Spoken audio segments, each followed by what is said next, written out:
Imagine you're 15 years old, you're a high school student, you're happy, you're outgoing, you have an amazing group of friends and an amazing family who you love to spend time with. You are on the football team and you have a love for playing the piano. Some days after football practice, you and your friends get together, you share a box of pizza, play some Fortnite, and 3 times a week you take piano lessons. Life is great. And then one unimaginable, dark, gloomy day, you wake up unable to use the right side of your body. And you feel like the ground is swallowing you whole. I want you to meet Dio. Dio's a 15-year-old student living in Los Angeles. Dio is on the football team, and Dio loves to play the piano. One day, Dio started having pain and losing feeling in his right hand, and Dio's mom chalked it up to be a football-related injury. Didn't really pay any mind to it. A few days later, it progressively got worse, and this is when Dio's mother's concern grew larger, and they went to Los Angeles Children's Hospital. Upon arrival at the hospital, it was discovered that Dio had a mass in his brain, or better known as a tumor. And so Dio underwent surgery. 13-hour surgery went smoothly with no complications.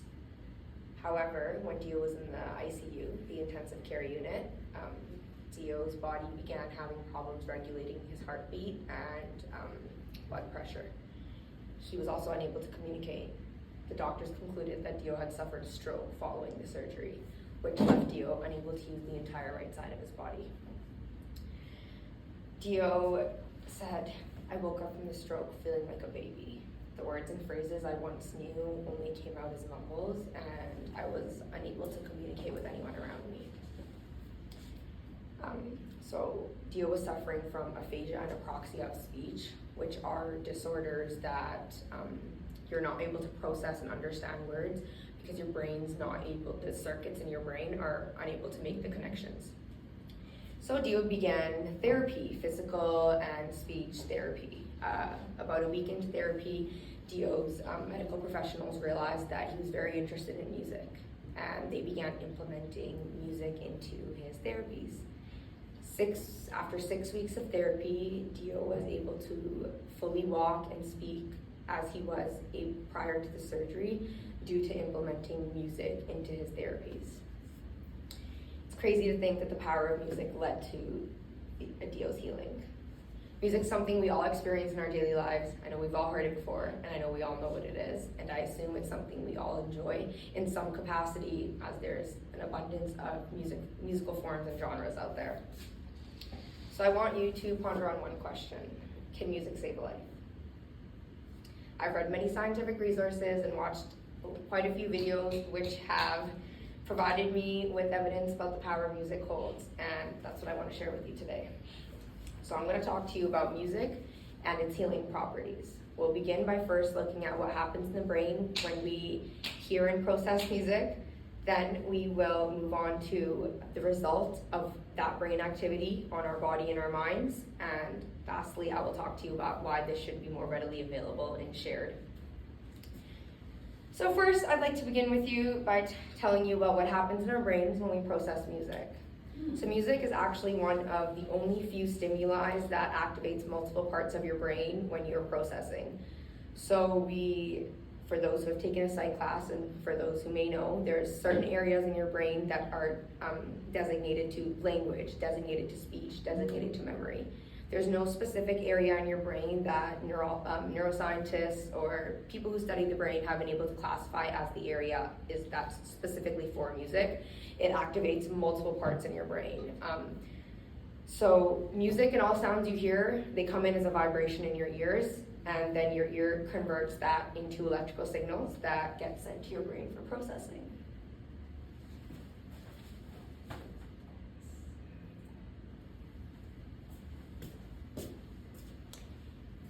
For reference, language is processed in the left hemisphere, whereas music is all throughout. So music can activate your auditory cortex, our reward system, It also sends currents to your limbic system and motor cortex, which is like your movement abilities. The reward system is where you feel pleasure.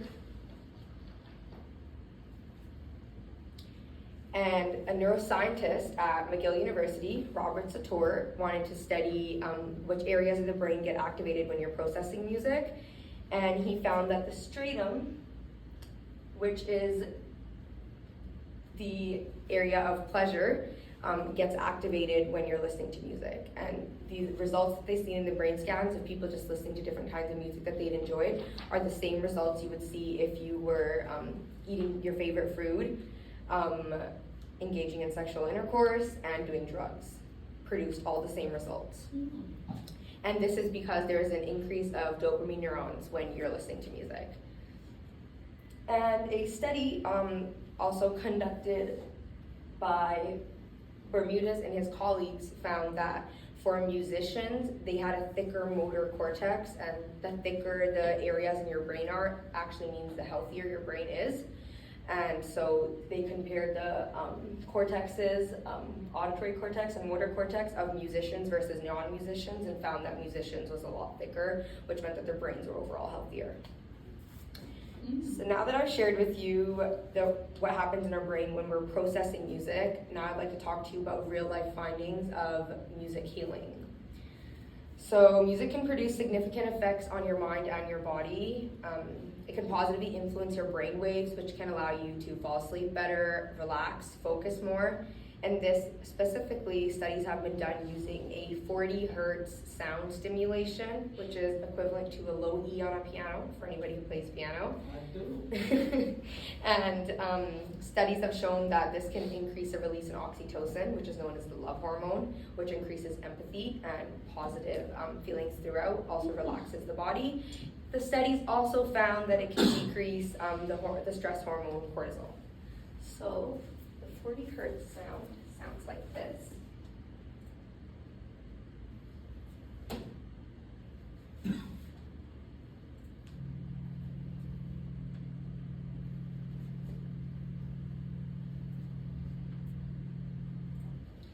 And it's just a slight minimal sound, but in like even pop music and singers and stuff, it's like incorporated into the creation of the beats, so it's not something that you would actively notice when there's instruments and lyrics over sound, but you can also just find 40 hertz anywhere.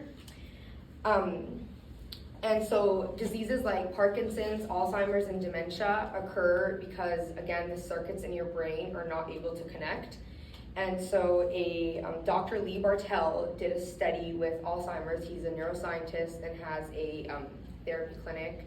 And he did a study with Alzheimer's patients. And so he found that Alzheimer's patients who were exposed to 3 hours over the time span of 3 weeks to the 40 hertz sound showed an increase in test scores and in memory, to the point where the Alzheimer's patients were basically lucid. And if you know anything about Alzheimer's, patients with Alzheimer's cannot remember their own names or who they are, but just 3 hours of exposure to this sound, they were fully lucid, able to, by the last session, remember that they had already previously had this session. Dr. Lee also did a study with patients with fibromyalgia, which is like a disease where you just have pain all over your body. And the patients who went into that study reported that they were taking an abundance, the maximum amount of medication that they could take. And they were not able to sleep, they were unable to work, unable to move because the pain was so severe. At the end of the study, which was a total of 5 weeks, they were in increased use in pain meds, they were fully sleeping throughout the night, and they were fully able to go back to work. Last one I found was famous pianist Robin Spielberg. Her daughter was born 20 weeks premature. Yes, and if you know anything about preemies, you know that they're susceptible to developmental diseases and learning disabilities because of being born early. And so daughter was doing terrible in school. I believe it was the 6th or the 7th grade, and she was getting about like D's and F's, not able to comprehend things. And her mother found that even with tutors and they were doing studying, they would repeat something to her daughter and she would instantly forget it. So she had no short-term memory, which is why she was unable to do well in school. One day her mom decided to implement music into her studying, so they just started making songs of everything she had to study, and her daughter went from a C to an A student, honor roll for the rest all throughout high school and university. And so much so that the teachers and the principals recognized and were like, showed up to the mom like, what did you do and how did you make her so intelligent? And it was all because she implemented all her studying through songs. So now that I've told you about the effects music can have on us positively in terms of healing, let's talk about why it's necessary for this to be widely recognized. Before I begun this project, I loved music, but I had no idea that it could heal people from not being able to use the right side of their body to be able to fully walk and talk again. I knew a lot about Alzheimer's because I had someone in my family who had passed away from Alzheimer's, but I had absolutely no idea that playing a 40 hertz sound could recover their memory. It sounds like such a simple thing, and we all know music, so why is it that so many of us don't know the positive effects that music can have? We're born with the ability to process and understand music. Babies can actually detect beats before they can detect words as early as the last trimester of pregnancy. So if you consistently play a beat or sing a song to a child while they're in their last trimester, they'll recognize that song. They could play the beat back to you as easy as within like taps of 6 months, versus where they can't speak later, like until like 1 year and later. So if our bodies are conditioned from birth to respond to music, then why isn't it that this is something that we are like told about? And why is it that medical professionals don't tell people suffering from all kinds of things that music therapy exists, rather than resulting to prescription medications and much intense therapies? I also found that patients who are undergoing chemotherapy, if you know anything about chemotherapy, the medicine they use for chemo, if it touches your skin, it'll burn your skin alive. That's how intense the medicine is.